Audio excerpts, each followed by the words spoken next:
Welcome back to Iron Rage, the show where John Romano, Lee Priest, and I vent our frustrations with the world. Since John is building a swimming pool in his backyard now, it's just Lee and I. Nice and early in the morning, 5 a.m. 5 a.m. for me, it's like, what, 3 p.m. for you on a different day? But doesn't John live near the beach? What's he want a swimming pool for if he lives so close to the beach? Oh, here we go. That's John calling. That was John. He's fallen in the pool. That's right. John has been redoing his whole house, and now he's breaking up cement and he's redoing his pool. So what's he doing? Re-pegging his tent. I'll tell you one thing. John is probably the most talented guy with his hands I've ever seen. It's amazing what he's like one of these old school Italian guys that can like build anything. But you would never know it unless you actually saw him in action. He's amazing. He built our studio. I heard in his younger days he was a good cook too. Yeah. I don't think he even knew how to cook. I think he just skip past that. No, yeah, they just made him a cook on TV. I don't even know if he even knew how to cook. Although he made us Thanksgiving dinner one year. It was great. Did he have a nice nursery too under those fluoro lights? He's good at everything, John, isn't he? Remember he used to wear that hat, the muscle chef? Right? What was they called? Oh, yes. I remember that. That's going back. And he had the white apron on. Yeah. Very, very, very gay looking, wasn't it, when you think back to it? Yeah, it was. Holding the tray of food, and that's when he's with Shelley, and be like, I'm doing all her meals for her. And he had long hair back then, too, remember? He did, yes. What happened to that? Getting old, man. We lose it.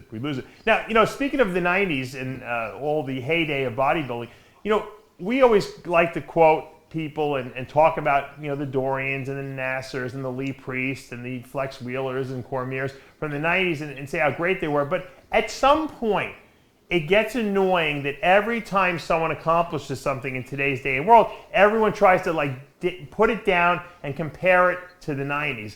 Oh, yeah, he's good, but he wasn't better than Nasser. Oh, he's good, or Dorian would have blown him away. He's good, but Ronnie would have destroyed this guy. After a while, don't people deserve to have acknowledgement for what they're doing today, Lee? Yeah, I think they do, because like I've always said, anyone that gets up on the pro stage or gets to the Olympia level deserves to be there. But from what I've seen a lot of the time, I think it was more the depth of the fields. Like, you'd have the Olympia, and you'd have all those names up there. And like I said, the top 10, even sometimes the guy in 10th, you'd thinking, man, he could get in, maybe even be in the top 3, top 4. Whereas now, sometimes when you see the Olympia, after the top 4 or 5, you can pretty much be like, okay, well, because I said, it's not saying they're bad, but I hate saying too, you have these top tier pros and then you have the next tier, because like I said, everyone that's up there as a pro card deserves to be there. But yeah. I think there's just so many crazy physiques like the Nasser, like the Paul, and like the Dorian, and then like the Sean Ray and Flex Wheeler and Chris Cormier, that it was so hard to judge. Whereas sometimes now when you get 15 on stage, pretty much you'll see these 5 guys and then the rest you're like, okay, what's out of these 5? Whereas before you couldn't really tell. And then after the Olympia, when you had the Ironman show, let's say Dorian won the Olympia, come the Ironman, the lineup would almost be the same as the Olympia minus Dorian. The Arnold Classic would almost be the same as the Olympia. And a lot of the other pro shows throughout the year had the same depth in them, whereas now, when you have some of these other shows, you might only have 1 or 2 Olympia guys in those shows. That's why I've always said a lot of these pros need to be contracted to do at least 2 or 3 shows a year. That way you're getting these big names in some of these smaller shows. It's better for the promoter. Plus, half these guys now, it seems like they can't get in shape just doing one fucking show, so they need some practice. So maybe if they do some more shows throughout the year, they might come in shape. So sitting out for one show and you're missing your peak, well, I don't know what's happening to these guys, listening to the gurus too much. But, let's be serious here for a minute. I mean, who would you say would be like, Craig Titus was in the Mr. Olympia competition, right? I mean, Who would you compare him to? I mean, if you get a guy like Nathan D'Asher better than Craig Titus? Who would we compare Craig to today? Yeah, I mean, I'm just saying, I'm looking at the guys that were placing in that, the end of the Olympia lineup. The guys today are arguably just as good, if not better. So, I mean, is it just you sort of go into the end of the lineup there. We're talking about. Well, forget the beginning of the lineup, because we know. Look, there's never going to be another Ronnie Coleman, at least not for quite a while. And even Dorian was very unique.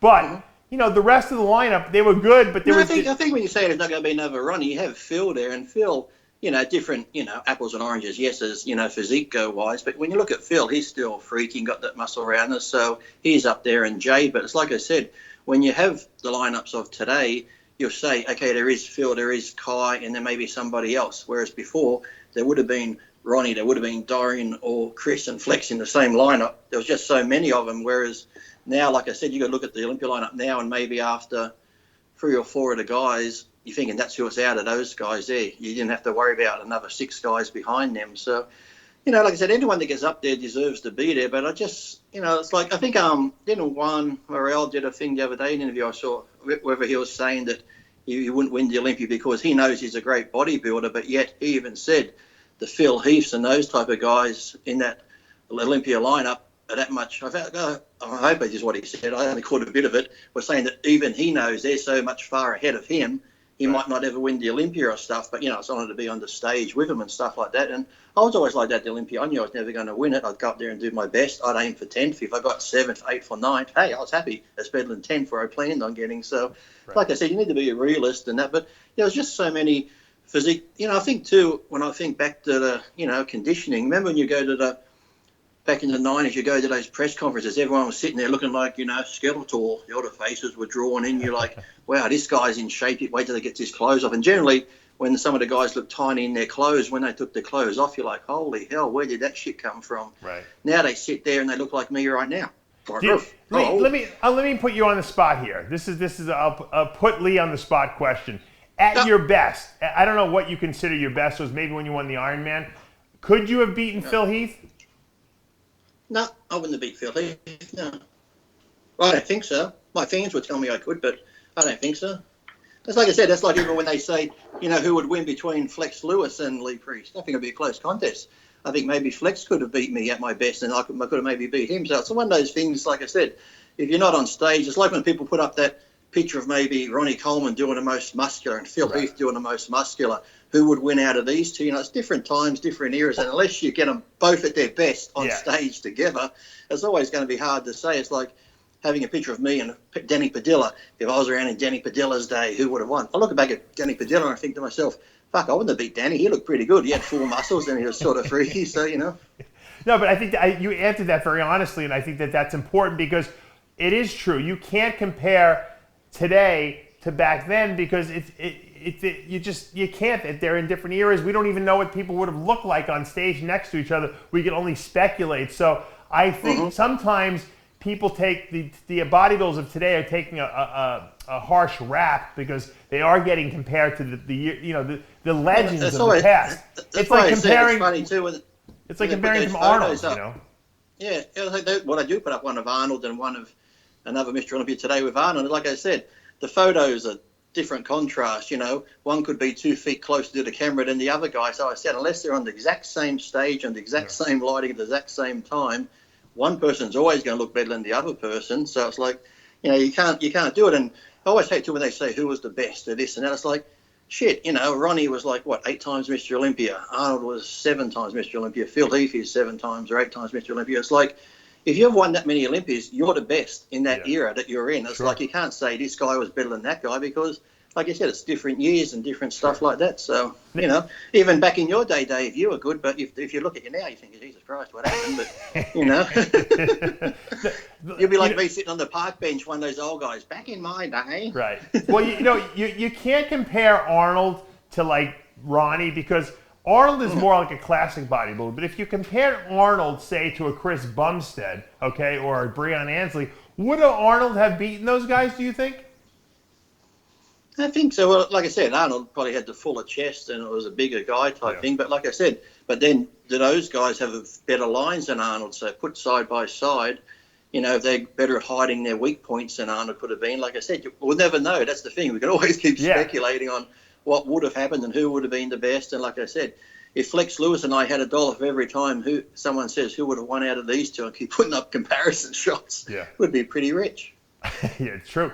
Now, I think that would have been a good matchup because you're both shorter and smaller bodybuilders, and you both had that like freak look to your body where there was just like people just can't get enough pictures, they can't see you guys enough. I think you guys would have matched up well. Now, at your, I think Flex probably brought better conditioning, at least from the rear, than you did. But I think you had more freaky muscle than he did. Yeah, it's hard to say because, like I said, my strong points were probably some of his weakest. His strong points were probably some of my weakest. So, like I said, it was sort of hard to say until we're side by side going at it. And then, like I said, too, I think, too, when you get different people like that, you always train as hard as pretty much, like, sure, you train hard, but if you know this is the person you got to beat and you're thinking, wow, I'm that little bit ahead of him, yeah, I can ease up a bit. But if you know there's somebody right on your ass and you've really got to bust your ass, yeah. Like I said, you've only got to be as best as the next guy or as better than that guy who's as closest to you. So, but, my attitude was going into a show, even when I did the Universe, I never took anything for granted. People would send me pictures, look at this guy, Lee, or, hey, Lee, here's a picture from this guy, but that picture of that guy was from last year. A lot can happen in a year. It's like, people think back to the Olympia sometimes and they go, well, who's going to be in the top 3 at Olympia? And they will name the main guys, but yet just because some guy placed out of the top 10 last year, he might get his shit together this year and walk on stage and you'll be like, holy shit, I didn't even consider this guy. And all of a sudden, boom, he's in the top 3 or he's pushing for first place. So if you go into pro shows these days, I said, a lot can happen. You never count anybody out. You just go in there like everyone's out to win it, which a lot of people like to win, even though they're not going to. But right. You can't, like I said, just because you think, okay, this guy in his last 4 shows looks shit. Who's to say come his 5th show, he's got it all down pat now, and he's going to come in and just blow the socks off everybody because, it's like I said, it's so hit and miss sometimes with bodybuilding. You'll see guys out of shape, and one day he dials it in and wins a show. The next time he might not win or place in the top 5 for another 6 shows. So I say you can't count anyone out. That's why I used to hate when they did the Olympia thing over the years.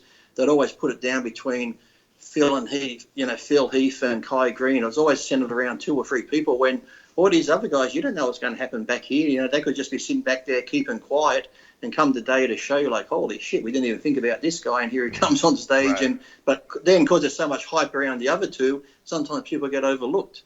Right. Well, look what happened with Ronnie Coleman. When he came onto the scene that last year right before he won the Olympia, everyone knew this guy's going to be very... When he won that Night of Champions against Levroni, who looked amazing at that Night of Champions right before the 98 Olympia, everyone knew... I was there when he won that last Russia show. Yeah. And we did the European tour in 97 and he beat Kevin in that one. But like I said, coming up to that 98 Olympia, I think the talk was mainly still around Flex Wheeler was going to take it. Flex was going to be the heir apparent and all this sort of stuff. And as soon as Ronnie walked on stage, everyone was just like, oh, shit, Yeah. Wow.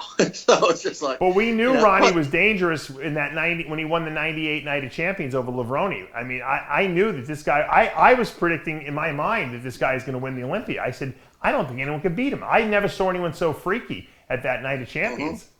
And he brought it. That's what I've always said. That's why I've said you can't count people out because a year in bodybuilding or 6 months in bodybuilding is a long time. Sometimes when it comes down to conditioning, just 1 week is a long time in bodybuilding. You can change a whole look in a week or 2. I remember seeing Sonny Schmidt sometimes be that little bit too heavy, and I've seen him go to fish and rice for a whole week or 2 and come in shredded like a totally different bodybuilder. So. It just comes down to, like I said, you never count anybody out, that's for sure. So, but I said, going back to the whole thing about the 90s and the 80s and stuff, I think, like I said, it's mainly from what I hear.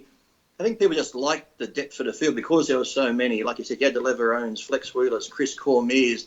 There was so many people on stage at the one time, I think, because everyone had their favourite up there, whereas now there might only be 4 favourites or 5 favourites. Yes, the other guys are great bodybuilders, but I don't think they have that fan following or that pull or the personality, whatever it is that draws people to them, that, do you those think, big lineups. Do you think, though, Lee, that people really love the 90s more so because the magazines built up the personas of these guys? You read the magazines. There was no other avenue to find out about athletes. And you got the backstory on these guys. You saw all the amazing pictures. The amazing photo shoots. It's like you knew who these guys were, even though you never even met them. Whereas today, you only know what you see on Instagram, and it's like you see the good, the bad, and the ugly of these guys. And so they don't become these mythical heroes anymore. They become regular people, and people don't think there's anything special about them anymore. Oh, that's probably the main thing. You got to be like me and just go on Instagram Live and sit there for 2 hours with Star Wars helmets on and shit like I do that. People are like, what's this got to do with bodybuilding? I'm like, fucking nothing. I say it's got nothing to do with bodybuilding. What's this got to do? Hello. So Say good morning, Basil. Oh, hello, David. How are you today? I am Basil Brush. Yes, I'm from England. I'm a hand puppet. He's my friend Steve there today. I want to see Steve. See? Yes, he's got nothing at all to do with bodybuilding, but who gives a fuck? That's what I say. This is more fun. Boom, boom. I can sit on. Where's the Instagram Infinity for Gauntlet, man? We got Endgame coming out in a week. See, I can sit on Instagram for an hour doing this, and people wonder what the fuck's up with Lee. And they watch too. Drugs. They watch. They do. That's the funny thing. I don't get why they watch, but they'll sit there for hours. Oh. They'll sit there for hours watching. They sit there for hours watching it. So that.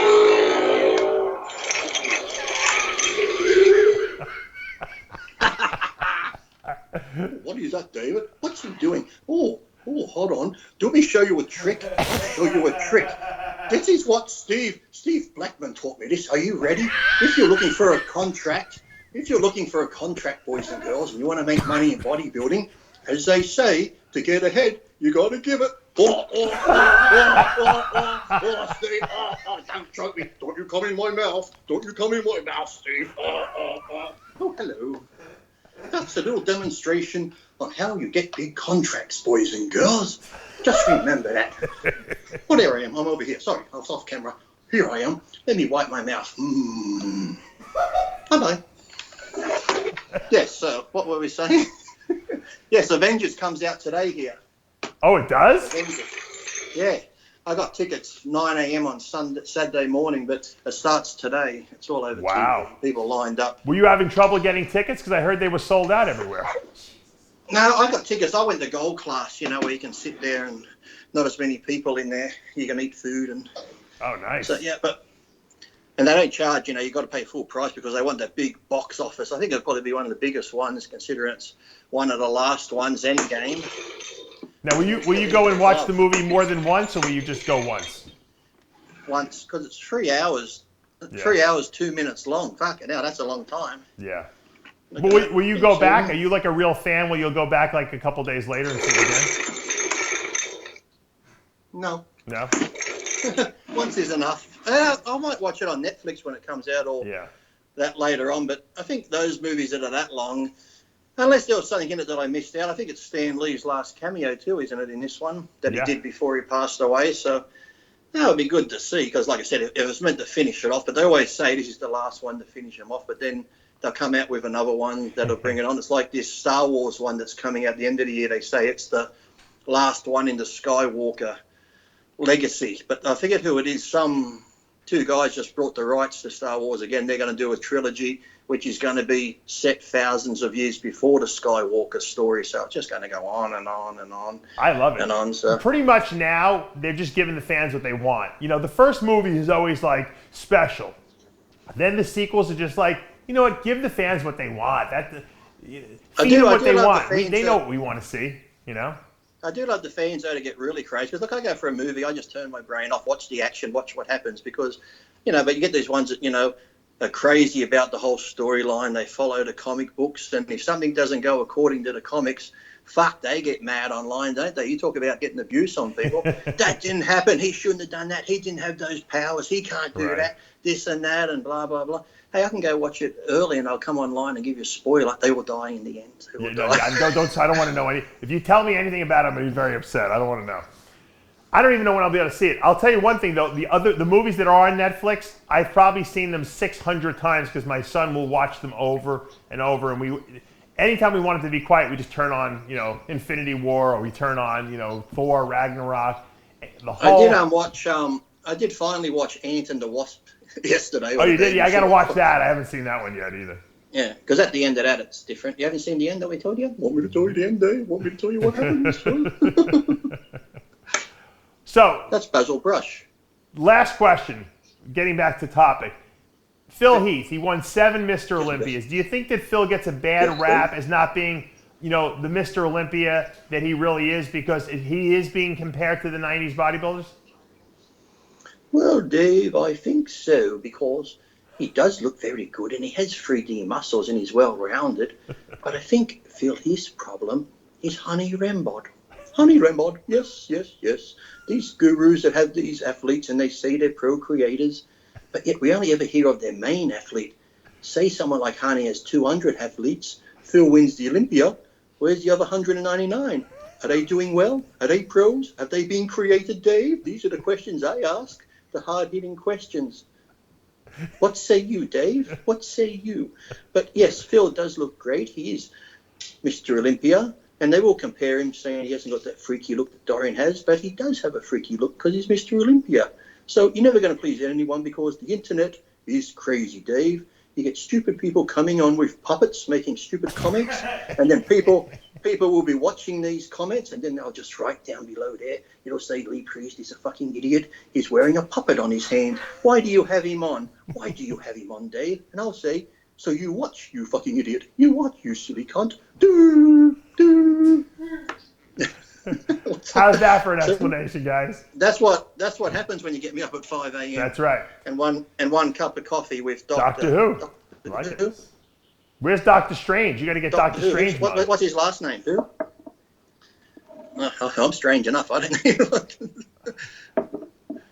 I prefer Doctor. Do you like Doctor Who? Did you watch the old series? Yes, I did. And then I didn't mind that spin-off, Torchwood. Did you see Torchwood? No, I didn't. I never saw it. It was a Time Lord like the Doctor, but he was gay. So I guess they had to bring it into the new era of the gay Doctor. It's like, he liked a lot of proctology. He did a lot of proctology throughout space as he went around, like that Captain Kirk fucking those green aliens on Star Trek. But what can I say? Hey, hey, hey. Look, here, I'm over here again. Why can't I see this camera? I must be a bit blind. What are you doing? Huh? What are you doing? No. No, so I don't know.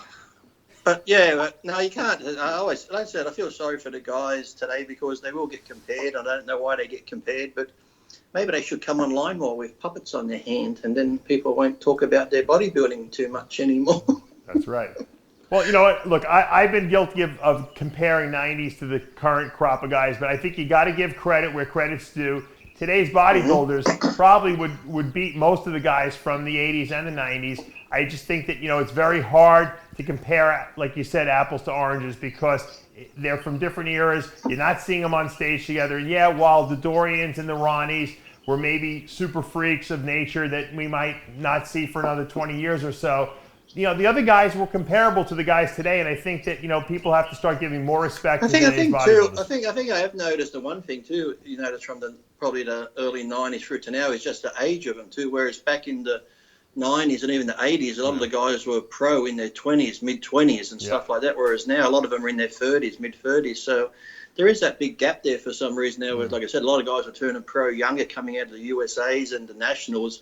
Like, being 23, 24 and stuff like that. I think I watched a thing where Barry DeMay was talking about he was 22 on the Olympia stage or 23 and Gaspari was 22. And so there were a lot of guys turning pro a lot younger. We had Dallas back then and we had Seth Feroz. I think he was younger and that. But really now there's not that younger crowd coming through, whether people aren't getting into it at an earlier age now or stuff like that, or they're just waiting longer. I know there's a lot of guys out there who do look good young, but they always think, I got to get better. So they wait years and years and years, and time passes by. It's like, if you're looking good, get in and do it now. Get in and get out.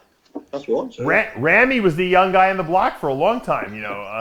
He's probably in his very early 30s now, I would imagine. But he was pretty young a couple of years ago. So you're right. It takes a long time to develop a physique that's going to be worthy of stepping on an Olympia stage nowadays, where it was easier to do it back then.